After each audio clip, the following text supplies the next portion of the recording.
أعوذ بالله من الشيطان الرجيم. بسم الله الرحمن الرحيم. فلا أقسم بما تبصرون وما لا تبصرون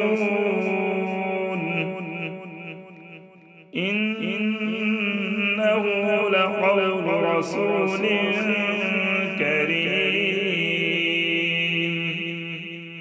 وما هو بقول شاعر قليلا ما تؤمنون ولا بقول كاهن قليلا ما تذكرون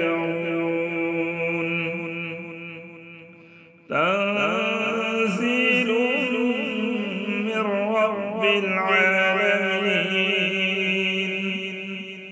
ولو تقول علينا بعض الأقاويل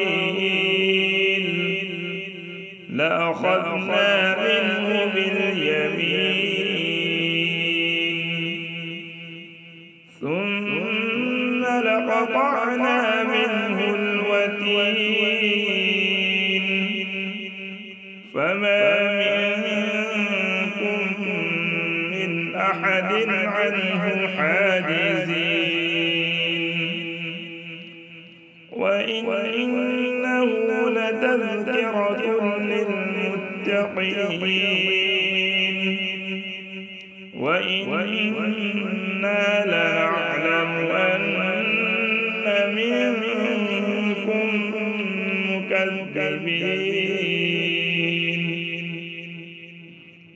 وإنه لحسرة على الكافرين وإنه لحق اليقين فسبح باسم ربك العظيم. صدق الله العظيم.